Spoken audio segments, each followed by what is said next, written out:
आज का हमारा टॉपिक है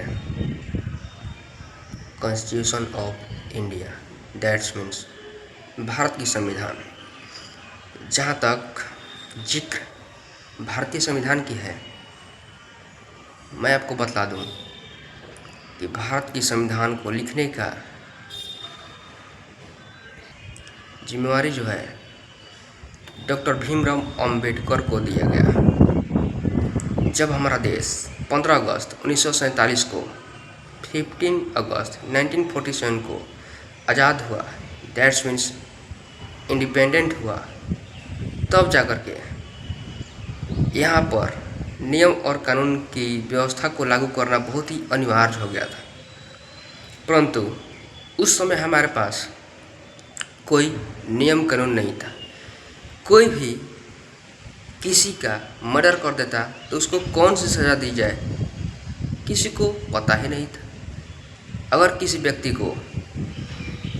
अगर कोई व्यक्ति कोई जुर्म करता था तो किसी के पास कोई नियम कानून, संविधान की प्रस्तावना, अनुच्छेद के बारे में किसी को पता ही नहीं था, क्योंकि उस समय हमारे यहाँ लिखित संविधान ही नहीं था। तब जाकर के सारे लीडरों ने मिल करके और डॉक्टर भीमराव अंबेडकर को जिम्मेवारी सौंपी और इन्होंने भारतीय संविधान को लिखने में लगभग 2 साल 11 महीना 18 दिन का समय लिया और तब जाकर के एक अलग नियम कानून, जो कि मिश्रित संविधान के नाम से जाना जाता है, भारतीय संविधान की स्थापना किया। और उस समय से हमारे यहाँ संविधान के नियम का पालन किया जा रहा है लगातार। उन्होंने 395 अनुच्छेद बनाए, जिसको हम लोग आर्टिकल्स के नाम से जानते हैं, आर्टिकल कॉन्स्टिट्यूशन ऑफ इंडिया। और उन्हीं में से पहला अनुच्छेद आपका ये है। उन्होंने पहले अनुच्छेद में हमें बतलाया कि भारत जो है वो राज्यों का संघ है, अर्थात संघ और राज्य क्षेत्र का वर्णन अनुच्छेद 1 में किया गया है। अनुच्छेद 1 में बतलाया गया है कि भारत जो है वो राज्यों का संघ है। दैट्स मीन्स ये प्रत्येक बार क्वेश्चन रिपीट करता है कि भारत को राज्यों का संघ कौन से अनुच्छेद में कहा गया है। तो याद रखिएगा, आज के बाद गांठ बांध लीजिएगा कि भारत को राज्यों का संघ अनुच्छेद 1 के अंतर्गत कहा गया है। याद रहेगा।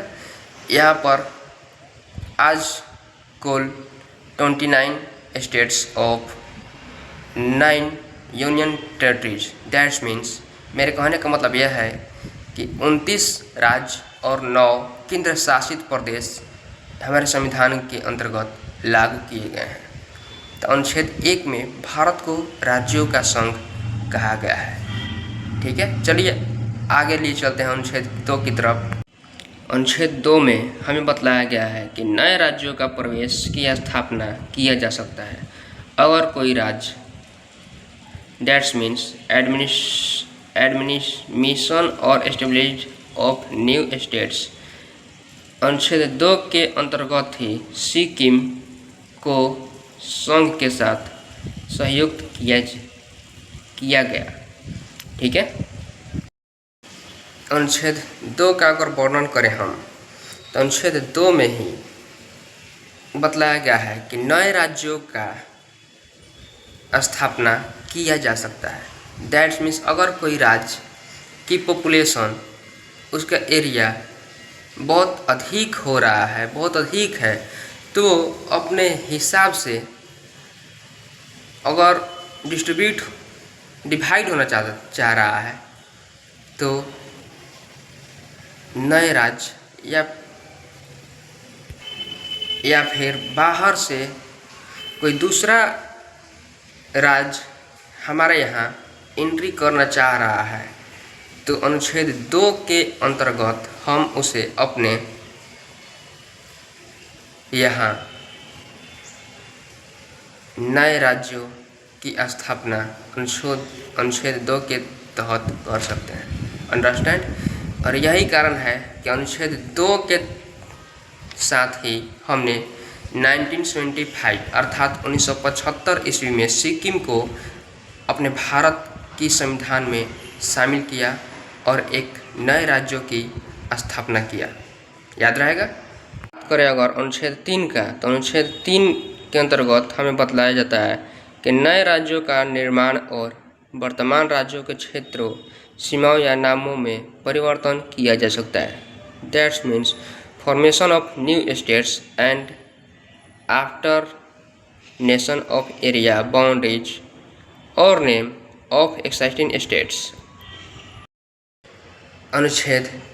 बात अगर करें अनुच्छेद 3 का, आर्टिकल्स 3 का, तो आर्टिकल 3 में ये साफ साफ बताया गया है कि अगर कोई राज्य डिवाइड होना चाह रहा है, अपने एरिया में परिवर्तन करना चाह रहा है, अर्थात क्षेत्रफल को बढ़ाना चाहता है या फिर घटाना चाहता है या फिर नाम में परिवर्तन करना चाहता है, तो अनुच्छेद 3 के अंतर्गत ये साफ साफ वर्णन किया गया है हमारे भारतीय संविधान में कि कोई सी भी राज्य की सीमा,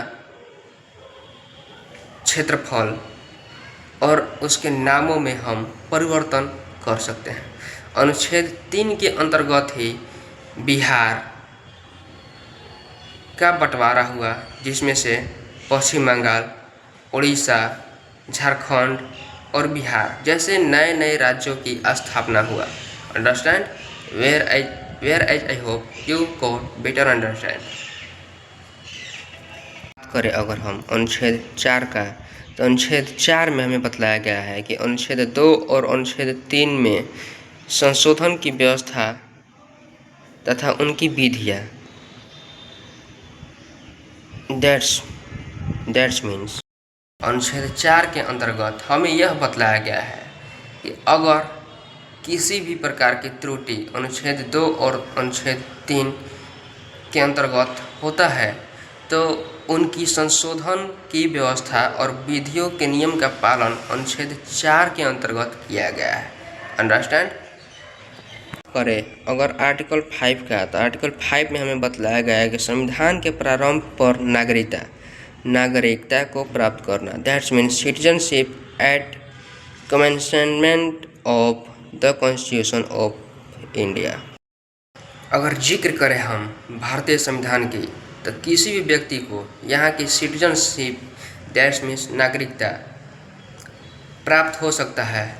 उसके लिए कुछ नियम कानून बनाया गया है। अनुच्छेद 5 के अंतर्गत हमें बतलाया जाता है कि संविधान के प्रावधान पर नागरिकता को प्राप्त किया जा सकता है।